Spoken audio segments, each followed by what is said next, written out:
Le Conseil constitutionnel sénégalais a rejeté ce 24 avril une tentative de modification de la loi d'amnistie adoptée sous Macky Sall. Cette loi annulait des poursuites liées aux manifestations de l'opposition entre 2021 et 2024. Nous y reviendrons en détail dans cette édition. Comme toujours, au nord du Bénin, attaque meurtrière et communication gouvernementale sous le feu des critiques.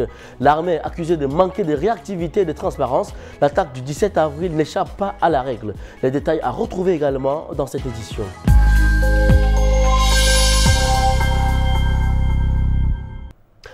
Mesdames et messieurs, bonsoir et bienvenue sur Tadinfo TV. Au Sénégal, le Conseil constitutionnel a débouté ce 24 avril une loi interprétative présentée par des députés du camp du président qui voulaient modifier la loi d'amnistie votée par l'ex-président Macky Sall à la fin de son mandat.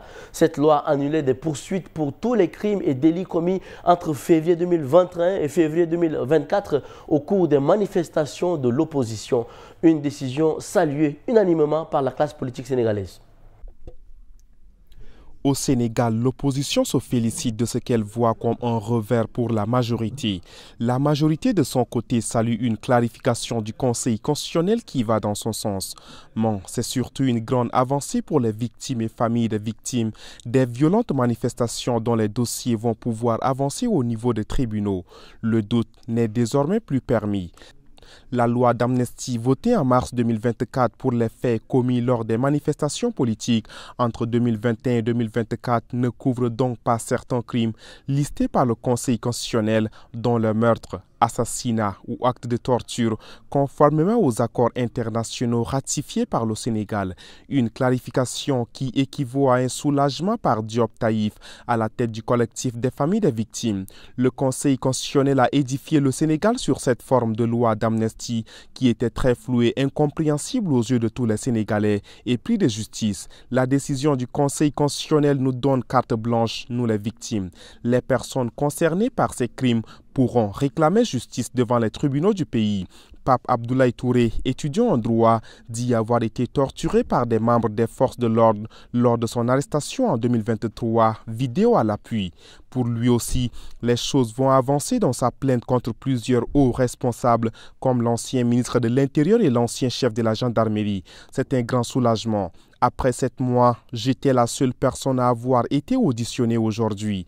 Vu que les choses sont claires dans l'esprit de tout le monde, le procureur de la République désormais peut demander à ce que toutes les personnes présumées auteurs ou co-auteurs ou commanditaires de ces actes de barbarie puissent être auditionnées.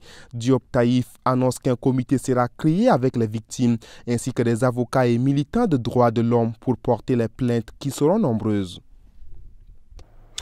Chaque lendemain d'attaque armée au nord du Bénin, des polémiques reviennent contre le gouvernement accusé de ne pas communiquer à temps et pas suffisamment. Un reproche également fait à l'armée. Les incidents de Koudou et du Point Triple survenus le 17 avril n'échappent pas à la règle malgré la déclaration ce 23 avril du porte-parole du gouvernement.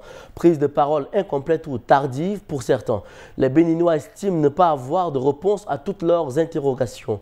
Toutefois, la condamnation des attaques est unanime. L'ancien président Nicéphore Soglo, par exemple, et d'autres personnalités se disent horrifiées par une attaque lâche et barbare. Le bilan de 54 morts après les attaques du 17 avril dernier contre 2 positions de l'opération militaire antiterroriste Mirador dans la zone frontalière du Burkina et du Niger, dans le nord du Bénin, provoque des vives réactions dans le pays.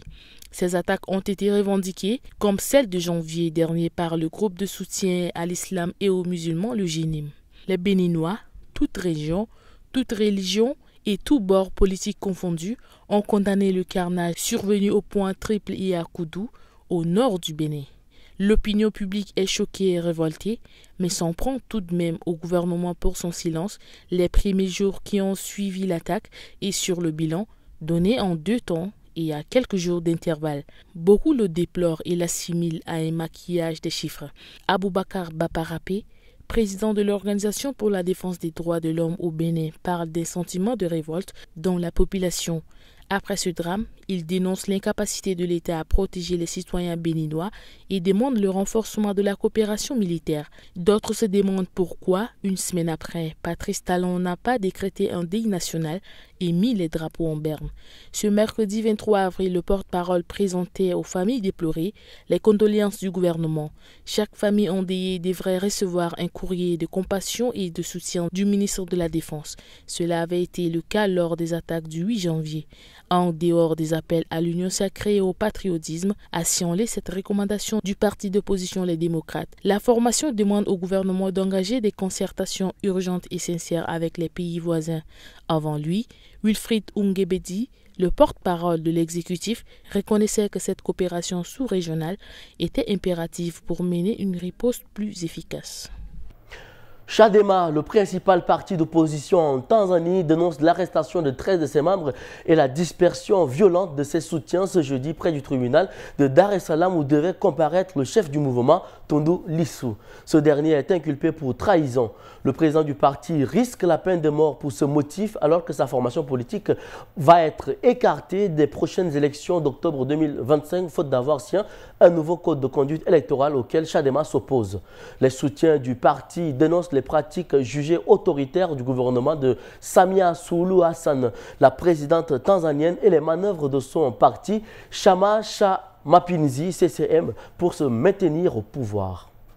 Des centaines de personnes se sont réunies à proximité du tribunal de Dar es Salaam en Tanzanie ce jeudi 24 avril, alors que l'accès du bâtiment lui-même était bloqué par un important dispositif policier déployé sur les lieux. Des sympathisants et des responsables du parti Chadema ont été arrêtés et battus alors qu'ils tentaient d'accéder à l'audience. Au total, 13 de ces responsables politiques ont été arrêtés, dont le vice-président et le secrétaire général.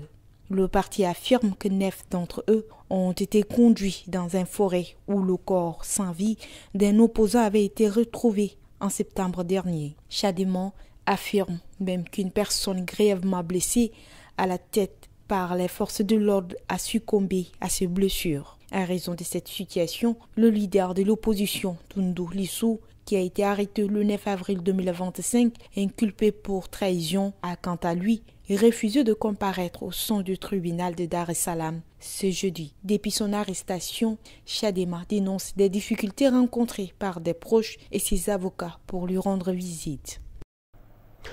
En vue de renforcer la couverture végétale mondiale et lutter efficacement contre les changements climatiques, les Nations Unies ont adopté le 16 avril, à la suite d'une proposition du Congo-Brazzaville, une résolution sur la décennie mondiale de boisement et de reboisement.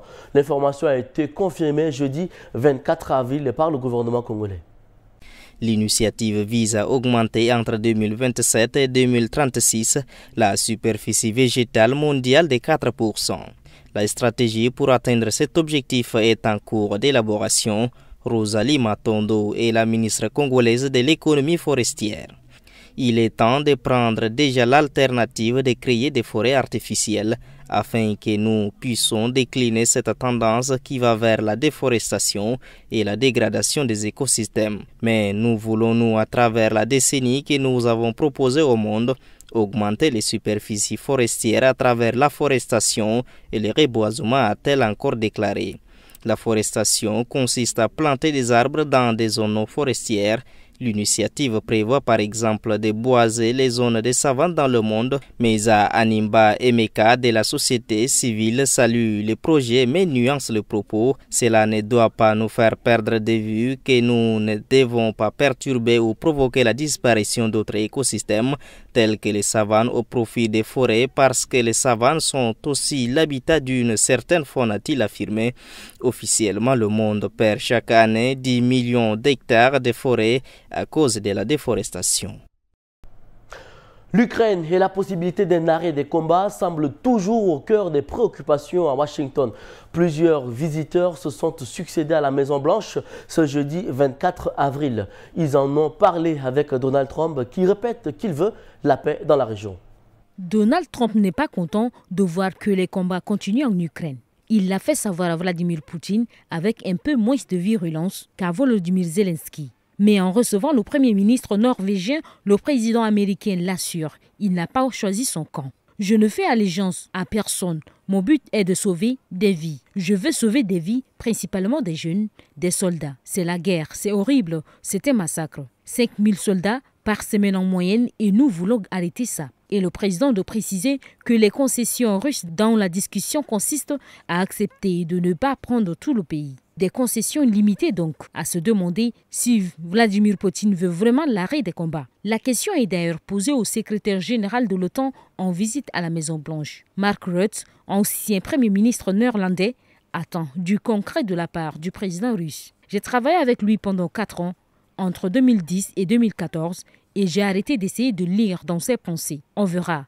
Mais il y a quelque chose sur la table et les Ukrainiens discutent sérieusement et je pense que la balle est dans le camp russe maintenant. L'émissaire américain Steve Witkoff est attendu d'ici à la fin de la semaine à Moscou, tandis que Donald Trump et Volodymyr Zelensky seront tous les deux présents aux funérailles du pape François samedi à Rome. Des informations de presse écrites, l'AFP ont fait état de discussions russo-américaines sur la reconnaissance de l'annexion par la Russie et la Crimée péninsule ukrainienne dont Moscou a pris le contrôle en 2014. Sans reconnaître explicitement à un tel point, le président américain a cependant jugé cette semaine le territoire perdu pour l'Ukraine, tandis que son vice-président J.D. Vance suggérait de geler les lignes territoriales à un niveau proche de ce qu'elles sont aujourd'hui. Le président ukrainien est revenu sur le sujet jeudi 24 avril avant de quitter Pretoria précipitamment. Nous faisons tout ce que nos partenaires ont proposé, sauf ce qui est contraire à notre législation et à la constitution ukrainienne sur l'intégrité territoriale du pays,